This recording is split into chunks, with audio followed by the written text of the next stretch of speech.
Good evening and welcome to SUTV Live, where today we're looking ahead to the League Cup tie coming up at 8 o'clock, West Brom against Sheffield United.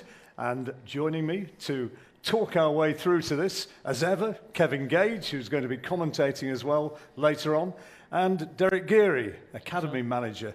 And I guess from your perspective, Derek, first of all, there's going to be a lot of young kids involved in this. It's important for the youngsters in the squad to make a statement that they're ready to go and playing well. Yeah, definitely, John. I think we've got a lot of young kids in around the first team at the minute. We're getting a lot of league time, and I think obviously Oliver Alblaster is making his debut tonight, and it's a very proud moment for the academy. He's been in the system since he's 7 years of age. He's a proper Sheffield United fan, and ultimately he's got all the talent in the world. So hopefully tonight that he goes out there and he does himself and his family proud, which I'm sure he will.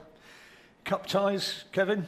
What difference from Saturday to tonight? How are they going to be approaching it differently, if at all? I don't think there's a different approach whatsoever, to be honest. The players will all be out there wanting to win the game. The manager will be insistent on that.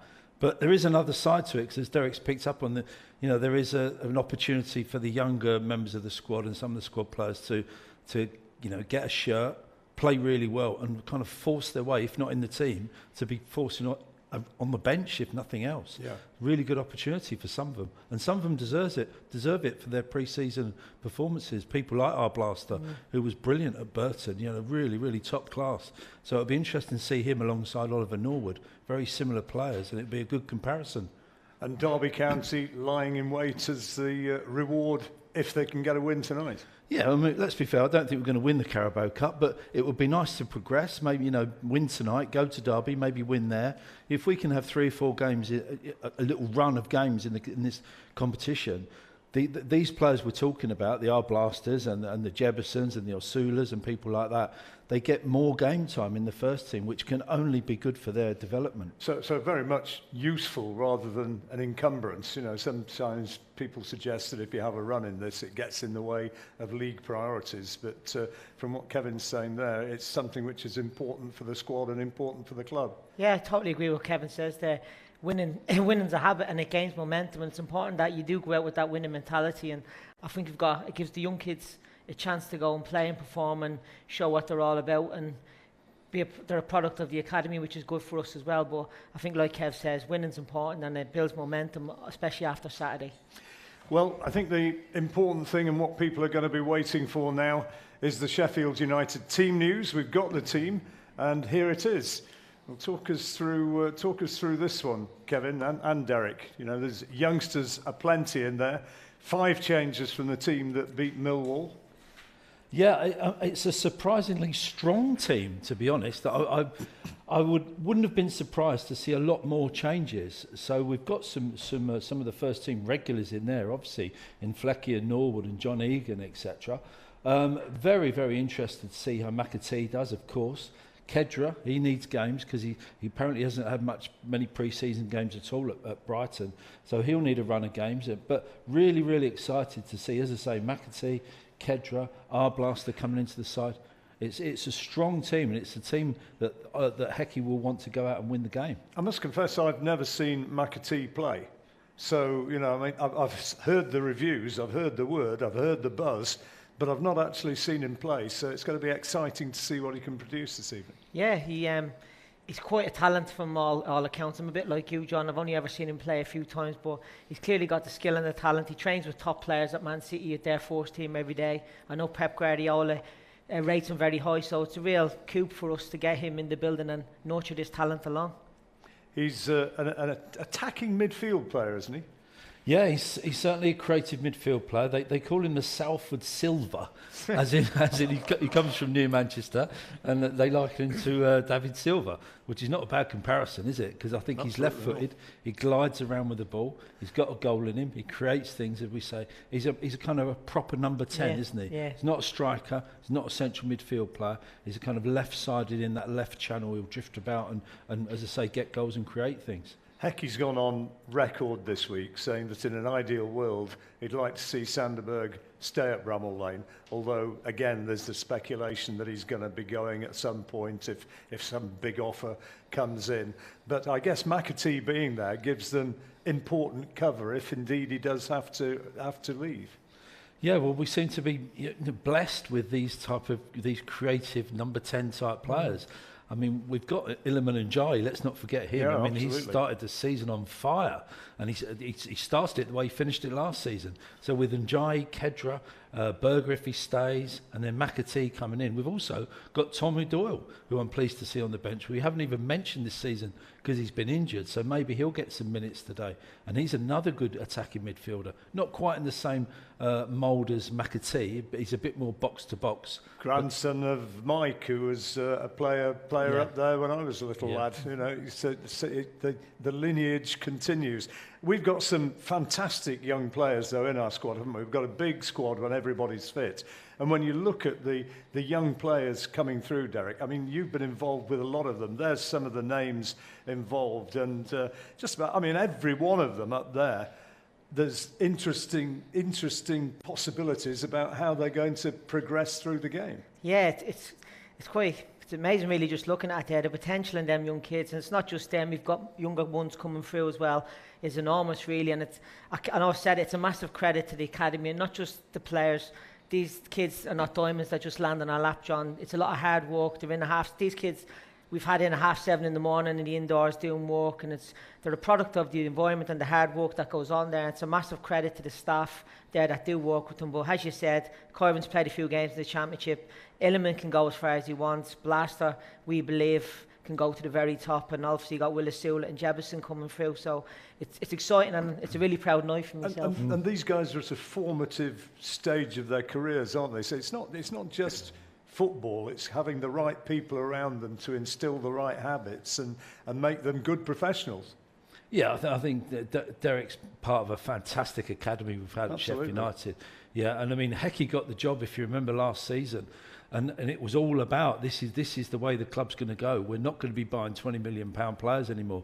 We've got such a good academy and some such good players coming through this academy. We're going to build our team around that, and this is just the start of the process. Really, the players we're seeing tonight will be the start of a kind of production line of really good top class players we have coming through. Well, you mentioned some of the prominent names. You know, people like Daniel Jebison, who's on the substitutes bench tonight. Illiman and Jai, Will Asula. I mean, these are real talents, aren't they? Yeah, massive. As I said, they come into the building quite raw, and the work that's been done with them physically and technically, but it's the mentality of them as well. Jebo's got real intent. He runs the channels. He's a big, strong kid. Will Asula is similar, but he's a bit more technical and got a bit about him, and everyone knows what Illiman's like, so how good he is. So it's just exciting at the minute, John, and I'm just buzzing. I'm really looking forward to tonight to see how they get on. Well, it'd be lovely to see them play as well as you very much hope that they can, because there's some real talent in there. And the other thing about it, John, is they all feed off each other. Yeah. So there's competition amongst all the players that we're talking about. You know, they're all pushing each other to get on, and they'll all be best mates, of course. Yeah. One of them gets in the team, the other ones will be behind him, and they'll be thinking, I want to get in that team. You know, I'm going to push. I'm going to make sure I'm up to it. And just before we look back at the match on Saturday as well, I mean, everybody remembers what Morgan Gibbs-White did last year.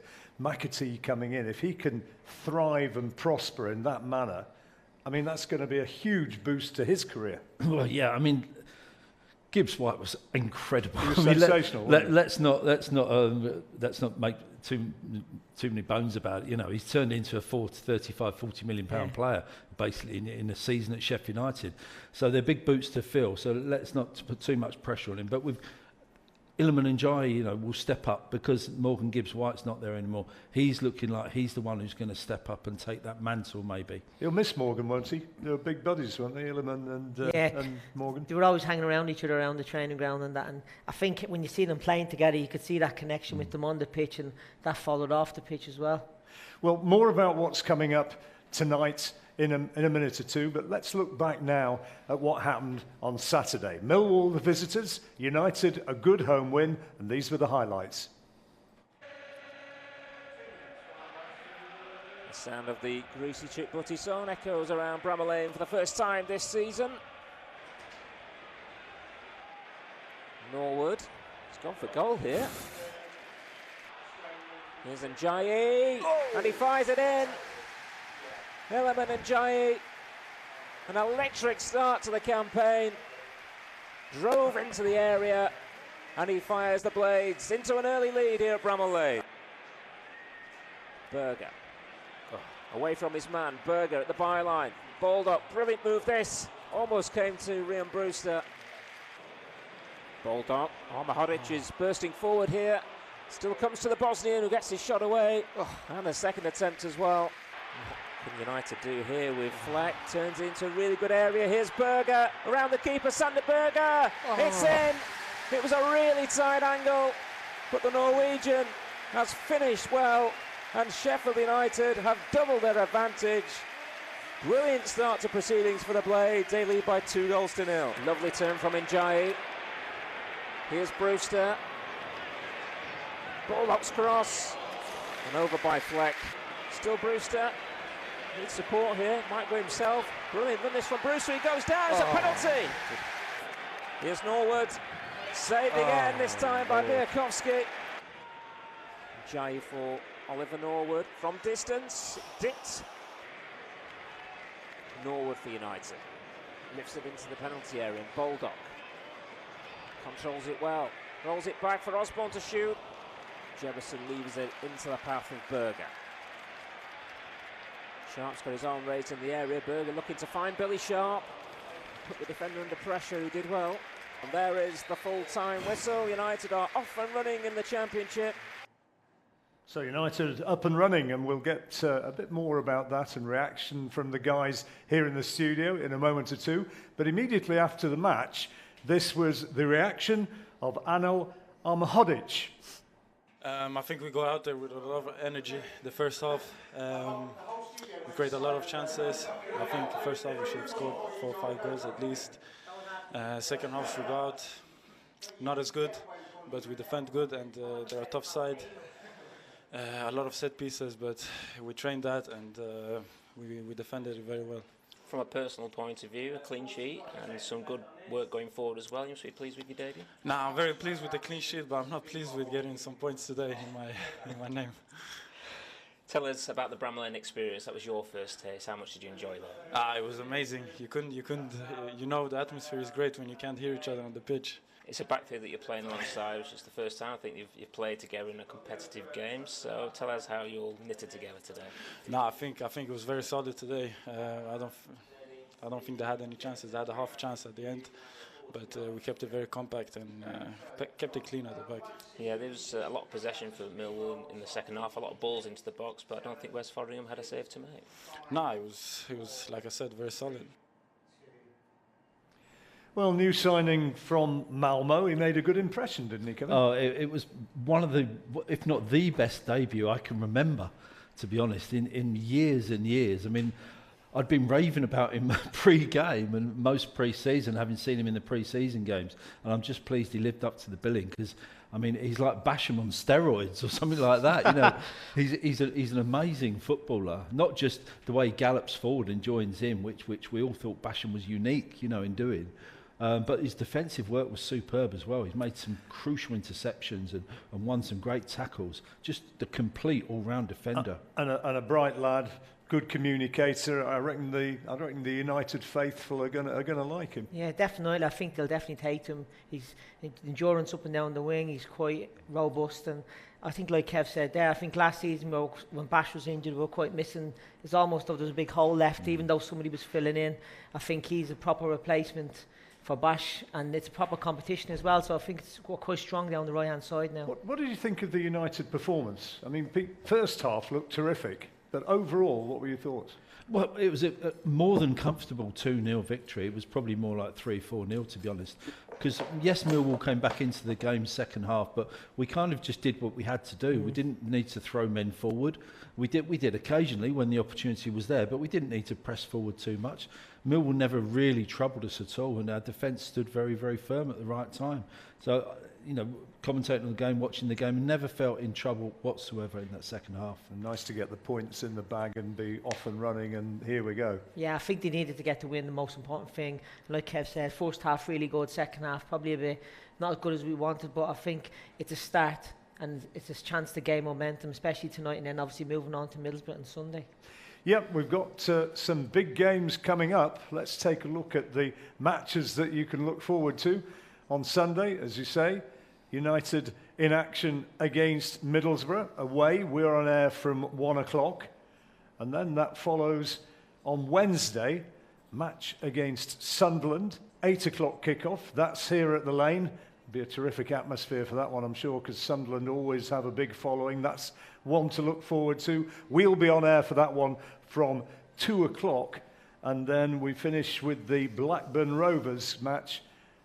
Sorry, I beg your pardon, we're on air at 7 o'clock. The promo switched over a bit quicker than I expected, caught me on the hop. Blackburn Rovers, yeah, that's another home match coming up on Saturday, and we're on air there from 2 o'clock. So, games to look forward to, and please watch them with us on SUTV Live.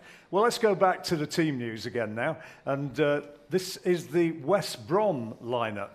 And they've made massive changes from the team that drew against Watford on Monday. Only O'Shea remaining from that lineup. 10 changes in all, Kevin. Yeah, it's kind of what I expected us to do, to be honest. I think injuries have maybe played a part in that. But yeah, that's what, let's be fair, that's what most of the top championship teams do in the first, maybe the second round of the Carabao Cup. As we spoke earlier, it's just about giving some of the squad game time.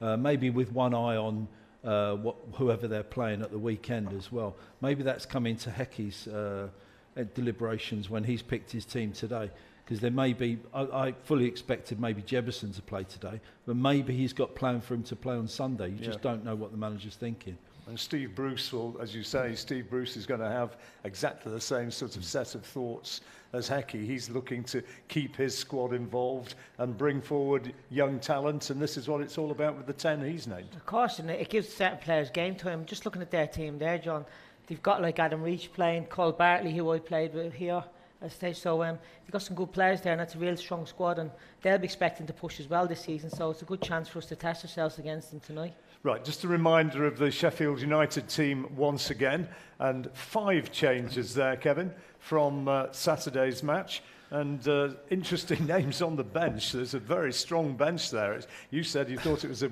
stronger team maybe than you'd anticipated, but there's some big guns on the bench. Yeah, there certainly is, yeah. And obviously with the new rules, you can play 5 off the bench. So you'll be expecting to get a little bit of game time for some of them as well. I'd expect Jefferson to get on. I'd expect Ben Osborne to get on. And Tommy Doyle is a name we haven't even discussed all season because he's been injured. But before McAtee signed, it was all about Tommy Doyle and what a great player he was. So he's the other player from Man City, highly rated by Pep Guardiola, really top midfielder. I'm looking forward to seeing him get out there as well. Just going back to our team, or just to mention our team, if you study our first team, our lineup, our starting 11, I think we're going to see a change of formation. We've been so used to playing 3 centre halves, and we believe that it's going to be a back 4 because there's only 4 defenders basically in that starting 11. So it'll be Max Lowe, John Egan, Armour Hodic, and Kyron Gordon maybe playing at right back. So that's a big change for Sheffield United. Interesting one. We'll see how that one pans out, and indeed if Daniel Jefferson, as you expect, gets on as a substitute and maybe making a bit of a statement for the weekend fixture. Well, this is his thoughts about tonight's match and what he thought might come from it. It's something to look forward to. It's another competition other than the league, so we're focused on that. We have a certain idea of what we're doing, so just need to focus on that, make sure we win that. Stuart McCall's just been saying that players who maybe haven't played as much first-team football at the start of this season, they'll get a run out. Players like like Raider and what have you, just to get them further into the squad. Yeah, again, this is a great opportunity for lads like us to express ourselves in these games and try to get us in the lineup for the big games in the league. Do you almost feel as though you are that first team player now? It's a tough question. I think I haven't proven enough yet. You know, I'm still getting there, and I know I will. It just takes time, and you just have to be patient and wait for your opportunity, and then just make the most of it. We'll be remiss not to mention someone like Billy, who's, you know, kind of twice your age, isn't he? And has been there, seen it and done it, and learning off him. Yeah. He might not notice it, but I watch him a lot in training. You know, I really, even in games, you know, because he dominated this league for years, so it's great to have these type of players around me as well, because I could learn so much from him. Yeah, we've talked about Daniel watching Billy Sharp and learning from him before. Do you reckon he's moving forward at a pace now, Daniel? Yeah, he's almost moving. He's moved so fast. He came into the building 18 months ago, John, and he was so raw. There was loads to work with. And to be fair to Jack, credit to Jack Lester, he put a lot of work and time in him as an ex-striker, and he's escalated so quickly, so fast, and there's all this expectations on him at the minute, but he's still 18 years of age, and he's finding his feet. He scored in his Premier League debut, went to Bolton, scored a few goals, and there's a big hype around him at the minute, and he will fulfil that. But as I said, the key with Jebo, just like any young player, just giving him that time to settle into an environment of pressure, supporters and expectations to perform every game. But he'll be absolutely fine. He's doing absolutely brilliant, and he's a great kid and he's got a great attitude.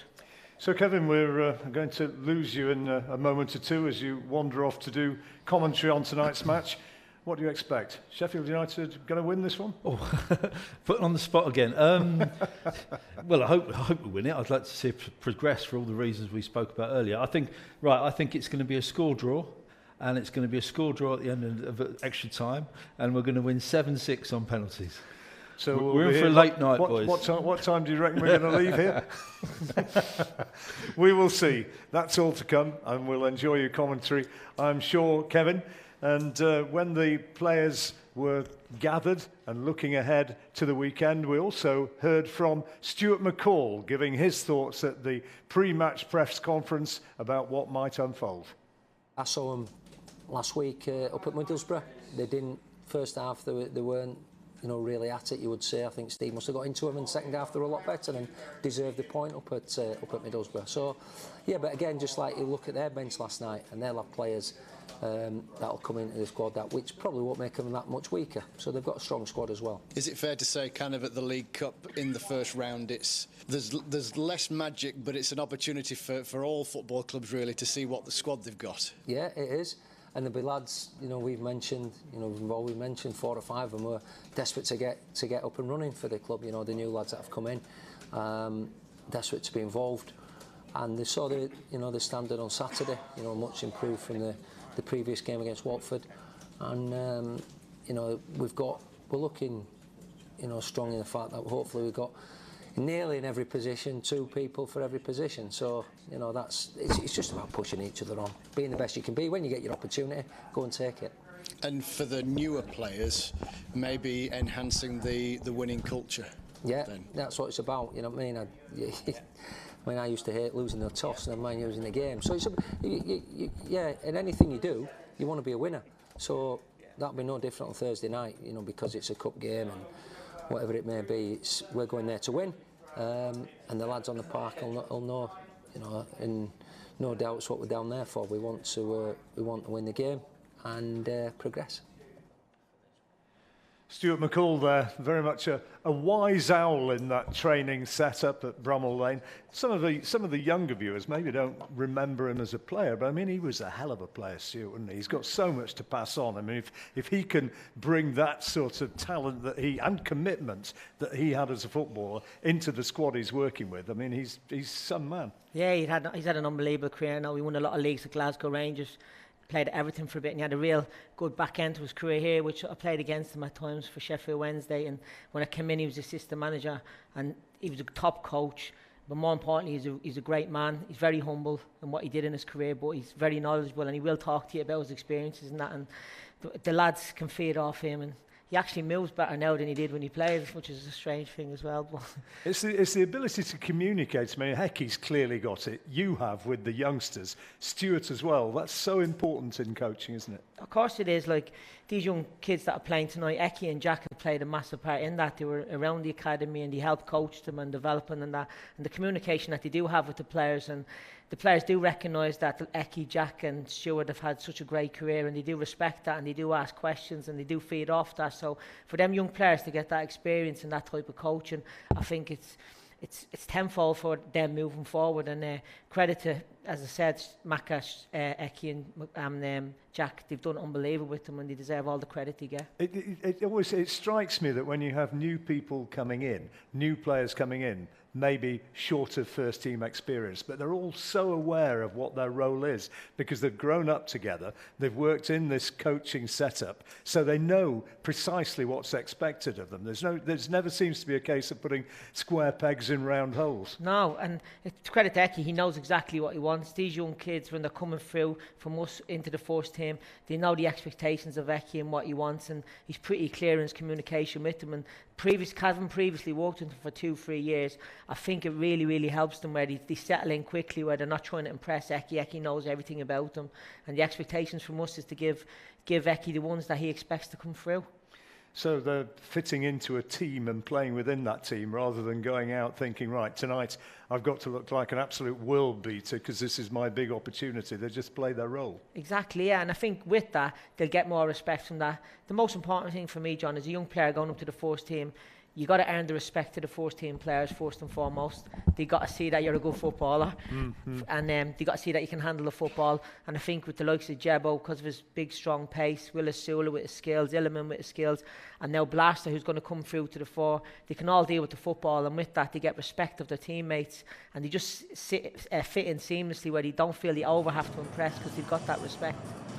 Well, we're seeing pictures now of the Hawthorns, which it's one of those lovely old grounds, like Bramall Lane, really, isn't it? I mean, it's got a proper tradition, a proper history. There'll not be a big crowd there tonight, but I should imagine as a player, a lovely place to play because you get such a great atmosphere. Yeah, it is, especially when it's full.